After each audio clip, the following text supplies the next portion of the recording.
So welcome back. This is the platform of SP Smart Hybrid Competitive Schooling System. बच्चे आज हम लोग class 12th biology का chapter 4 देख रहे हैं जिसका नाम principle of inheritance and variation है। यहाँ पे आप लोगों को कंप्लीट हैंड रिटन नोट्स मिलेंगे बच्चे, जिससे आपका बोर्ड और नीट कंप्लीट होगा। ठीक है बच्चे, तो इस चैप्टर की जो वेटेज है 7 से 8 क्वेश्चन नीट में आते ही आते हैं और बोर्ड में आपके 5 से 7 मार्क्स के क्वेश्चन, इधर से एक लॉन्ग आंसर और एक शॉर्ट आंसर क्वेश्चन आते ही आते हैं। ठीक है, तो हम NCERT word by word discuss कर रहे हैं, पूरी लाइन टू लाइन देखेंगे बच्चे। जैसे हमारा फर्स्ट पैराग्राफ क्या कहता है, फर्स्ट पैराग्राफ में कुछ चीज़ें ऐसी बताई गई हैं, जैसे बता रहा है कि have you ever wondered why elephant always give birth only to a baby elephant and not some other animal. ये बोल रहा है कि एलिफेंट का बच्चा जो है वो एलिफेंट की तरह ही क्यों दिखता है, किसी दूसरे ऑर्गेनिजम्स की तरह क्यों नहीं दिखता है, ये क्वेश्चन है। दूसरा बताता है कि why mango seed form only a mango plant not any other plant.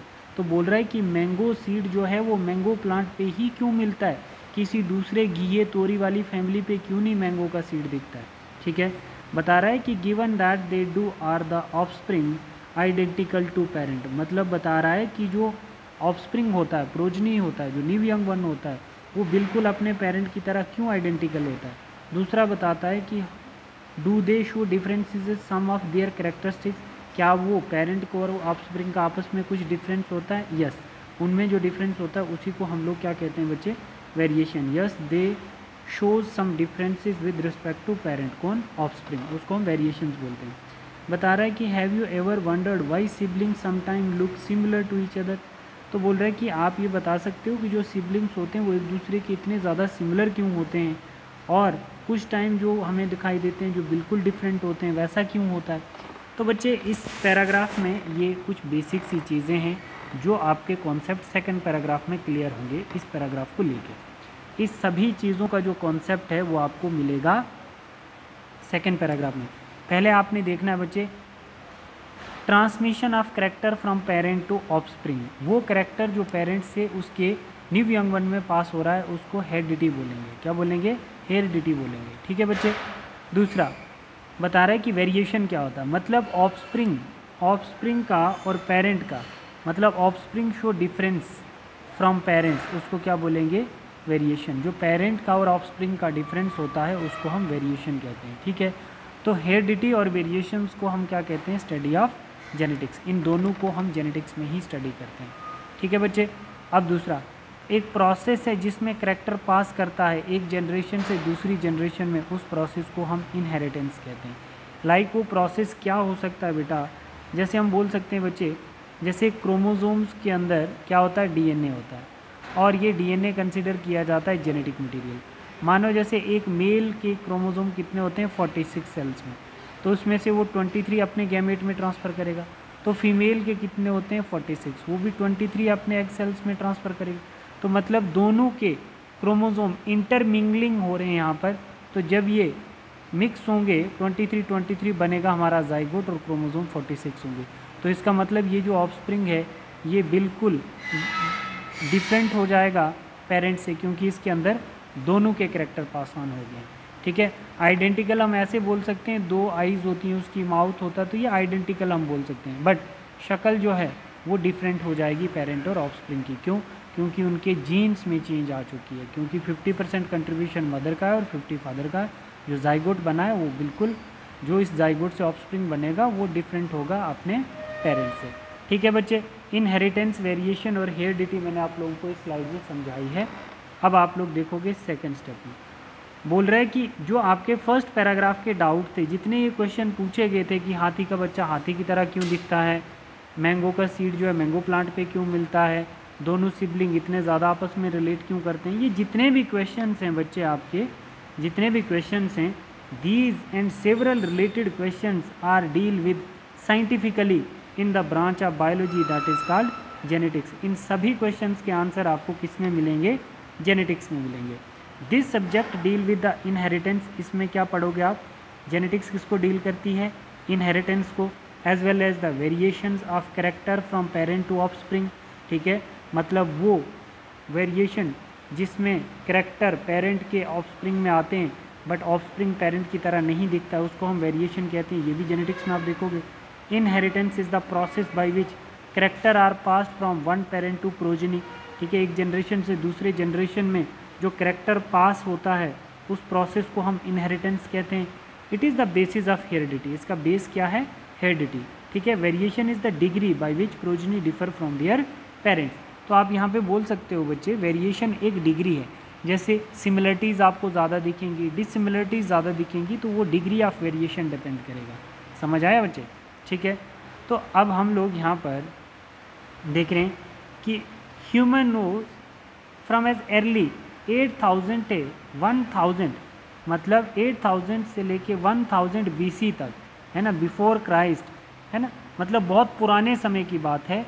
That one of the cause of variation was hidden in sexual reproduction.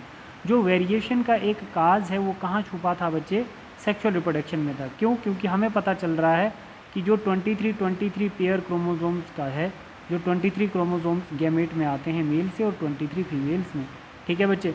तो इन दोनों के क्रोमोसोम्स में क्या होता है, जब जीन एक्सचेंज होते हैं तो जाइगोट में दोनों के करैक्टर आ जाते हैं, इसीलिए जो ऑफस्प्रिंग होता है F1 जनरेशन में वो डिफरेंट होता है अपने पेरेंट्स से, है ना। ये वेरिएशन कैसे हो सकती है, ये सेक्सुअल रिप्रोडक्शन से ही हो सकती है पेरेंट और ऑफस्प्रिंग में, ठीक है बेटा। That were naturally present in wild population, है ना।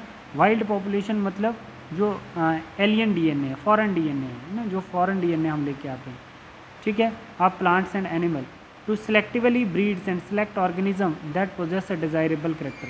तो इसमें आप लोगों की एक बेस्ट एग्जांपल है, आप लोग समझ सकते हो इस एग्जांपल को।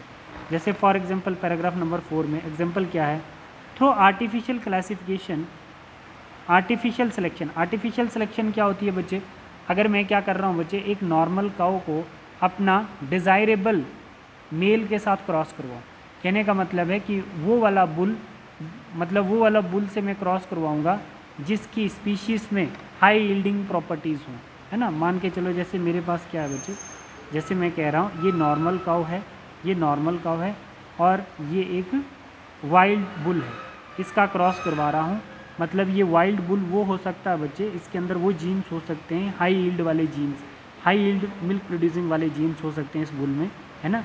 इसकी जो सिबलिंग फीमेल होगी उसका मिल्क कैसा होगा, हाई प्रोडक्टिविटी होगी। तो इनका क्रॉस करवाएंगे बच्चे हम लोग, तो इसका मतलब क्या होगा, 50% जीन इसके आएंगे और 50% जीन इसके गैमेट में आएंगे।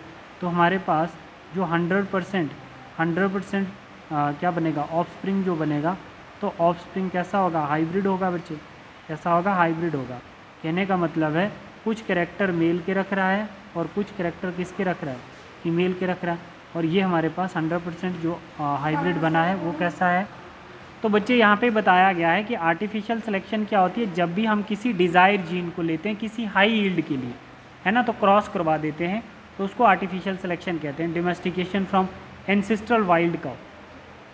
We have well known Indian breeds, जैसे इंडियन ब्रीड्स में आप साहिवाल काऊ ले लो पंजाब से, ठीक है। साहिवाल पाकिस्तान में एक जगह का नाम है जहाँ पर जो काऊ थी वो फर्स्ट काऊ ब्रीड तो बच्चे हम लोग यहाँ पे देख रहे हैं, हम लोग देख रहे हैं कि ये फर्स्ट काऊ थी बच्चे जो हमने ब्रीड करके बनाई थी, मतलब अपने एक डोमेस्टिकेशन, एक आर्टिफिशियल सिलेक्शन से हमने फर्स्ट काऊ बनाई थी, ठीक है। साहिवाल काऊ बोला जाता था इसको पंजाब में, ठीक है बेटा।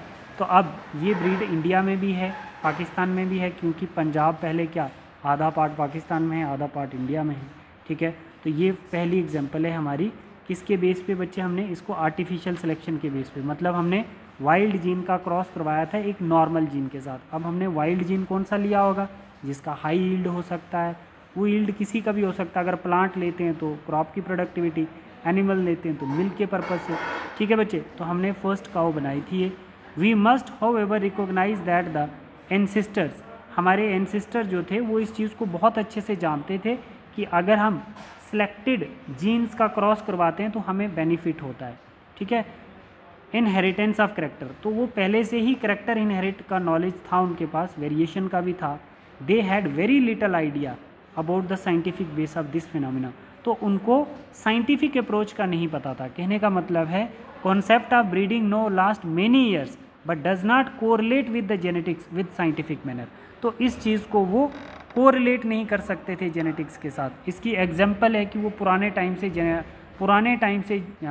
वेरिएशन इनहेरिटेंस के करेक्टर को जानते थे, उसकी एग्जांपल है आपकी इंडियन ब्रीड साहिवाल काऊ। ठीक है बच्चे, ठीक है। तो अब हमारे पास क्या आता है, देखो अब यहाँ आता है 5th पैराग्राफ में Mendel's law of inheritance. Law of inheritance का मतलब है बच्चे, इसको हम हाइब्रिडाइजेशन एक्सपेरिमेंट बोलेंगे।